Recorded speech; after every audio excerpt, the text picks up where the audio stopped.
quelque sorte d'éliminer tout ce qui a été concrètement le moyen par lequel Dieu s'est manifesté en disant, bah, résumez-moi le message, c'est la seule chose qui m'intéresse. Le reste, c'est, bon, bah, ça soit passé par un peuple qui a fait ceci et tout là, c'est plus intéressant maintenant. Moi, je vis au XXIe siècle, c'est plus mon problème de savoir que d'ici la Babylone ou autre chose.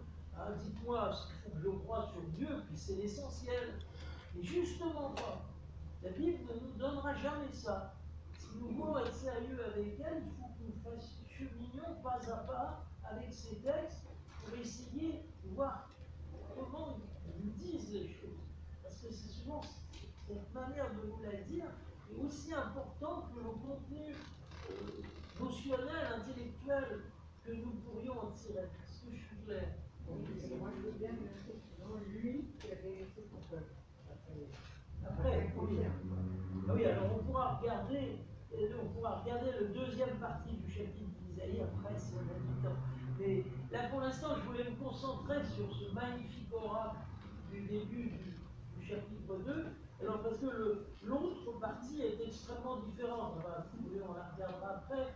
Hein, mais il ne faut pas d'ailleurs se laisser trop impressionner par la coupure en chapitres.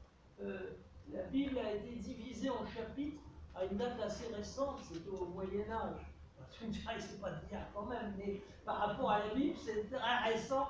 Hein. C'est un Anglais, c'est un évêque anglais qui s'appelait Étienne Hampton, qui a, pour faciliter la consultation, découpé toute la Bible en chapitres.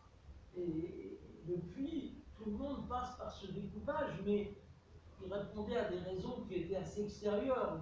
Il essayait que ce soit des unités à peu près de même longueur, alors coupé. Alors il y a souvent des chapitres qui en fait recouvrent, enfin, la coupure entre les chapitres passe à côté de la vraie structure du texte. Il y a des exemples qui nous prétendent ça. Alors ensuite est venu, en plus précis, le découpage en versets. Alors ça c'est au XVIe siècle, un protestant du nom d'Étienne, du nom de... je ne retrouve plus son nom, hein, pendant un voyage qui l'a amené à Lyon. Dans ce temps-là, il n'y avait pas de TGV, donc ça durait plusieurs jours. Il a pris toute la Bible avec son crayon et il a coupé les versets. Alors, souvent, comme il connaissait bien les langues, c'est pas trop mal tombé, mais quelquefois, il est tombé en plein milieu d'une phrase. La coupure de versets n'était pas très juste. Alors, donc c'est comme ça que nous avons une double numérotation de chapitres et de versets, mais les Juifs n'utilisaient pas cette division-là. Ils avaient les coupures liturgiques qui correspondaient à ce qui était lu à la synagogue, surtout pour la Torah, chaque sabbat. Donc en fait, c'était d'autres coupures, mais dans les éditions, maintenant, ils sont comme nous, ils se servent de cette division. Alors, puisque j'en suis là, d'ailleurs, j'ai amené un certain nombre de curiosités ici, comme cette Torah. Hein, c'est ma petite Torah personnelle, vous voyez. C'est-à-dire, c'est les 5 premiers livres de Moïse qui se déroulent comme ça. Alors, au fur et à mesure qu'on lit, on peut tourner d'un côté et on replie de l'autre. Alors, c'est pas le début, là, je suis en plein milieu, je suis justement au début du chapitre, au début de l'Exode, je crois. Et on pourra entendre tout à l'heure ce que ça donne. Donc, vous voyez l'énorme travail de calligraphie qu'il a fallu pour tasser en longueur égale et en petites pages comme ça la totalité de Genèse, Exode, Nombre, Lévitique et Deutéronome. Nombre de Deutéronome, c'est énorme. Hein, pour arriver à faire tenir tout ça. Alors, il n'y a aucune séparation de versets, ni de numéros, ni de chapitres. Hein, et c'est seulement, il y a quelques blancs qui signalent qu'il y a une coupure entre les livres notamment, mais sinon rien n'est indiqué. Et pour la lecture liturgique, hein, on se sert de ça. Alors pour l'étude, bien sûr, il y a des livres avec des versets, des signes, des machins.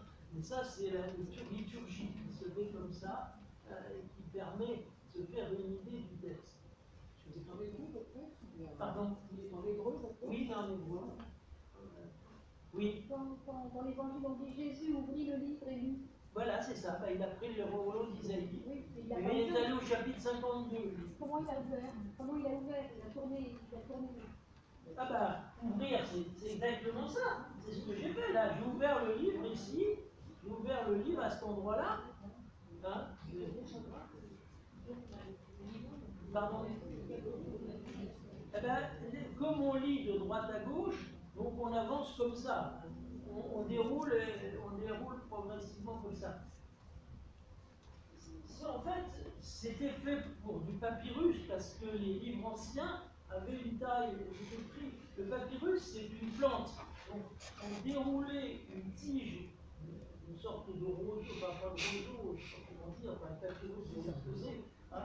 On déroulait la tige et ensuite on la collait sur une page. Plus exactement, on s'arrangeait à faire tenir ensemble 2 pages de papyrus, et 3, 4, 5, etc. Et donc la solution, c'était comme ici, de dérouler.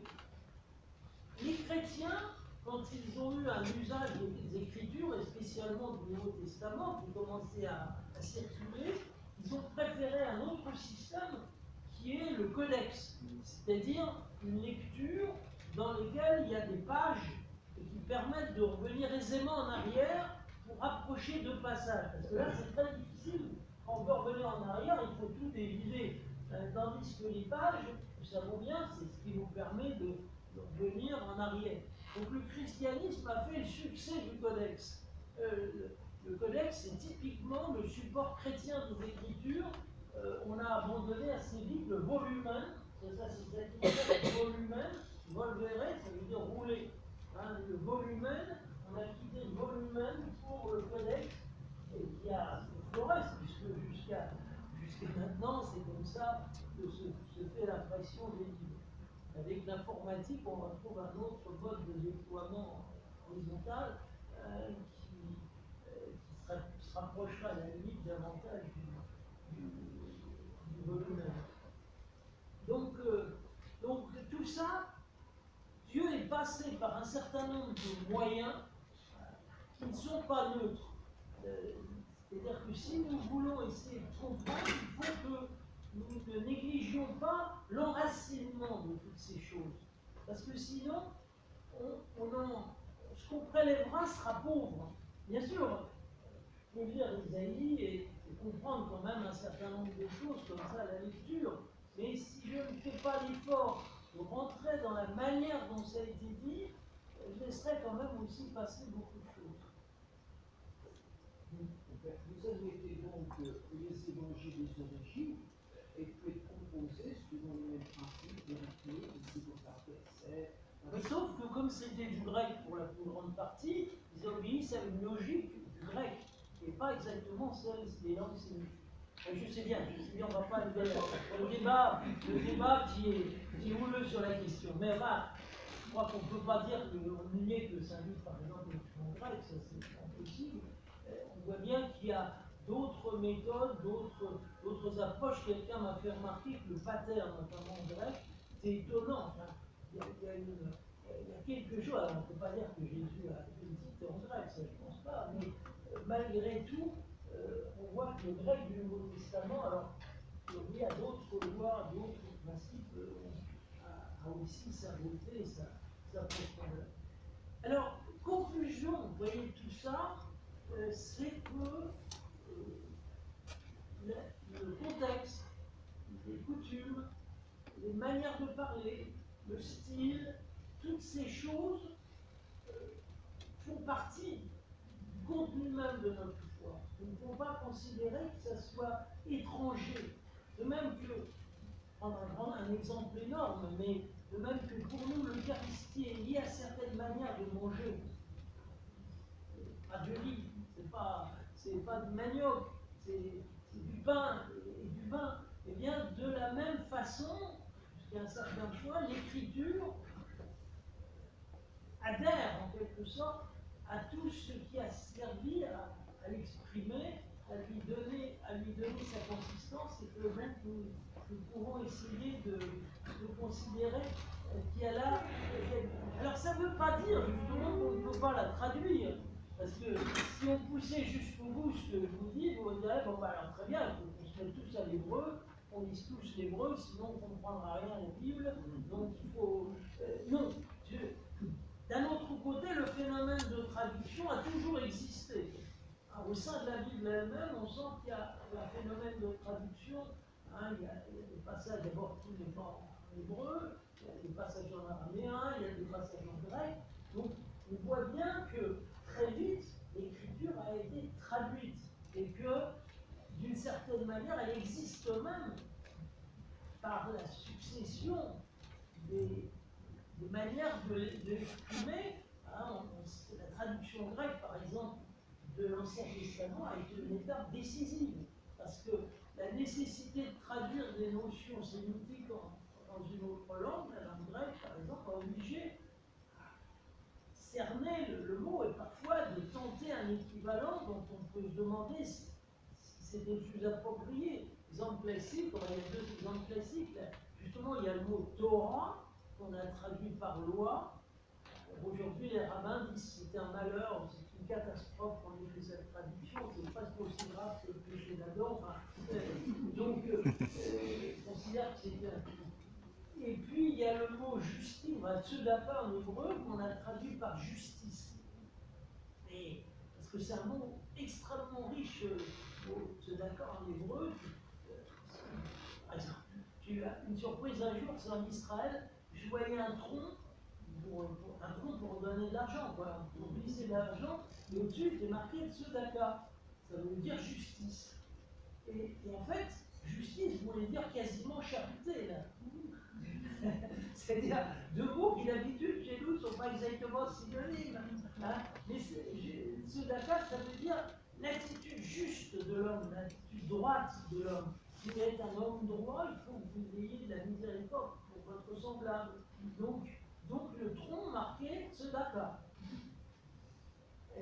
Alors, la Septante, la traduction grecque, a pris le parti de le rendre par dikaiosu en grec, c'est-à-dire une notion qui va rejoindre davantage l'équité, la justice au sens d'être droit dans les échanges, dans les contrats, de ne pas chercher à profiter de la situation pour imposer quelque chose qui ne serait pas égal. C'était un des aspects de ce Dakar, mais ce n'était pas le seul. Donc, c'est ce qui explique la grosse difficulté, par exemple, à comprendre certains passages de Saint Paul. Il nous parle de justice dans un sens qui est quasiment synonyme de miséricorde. Dieu vous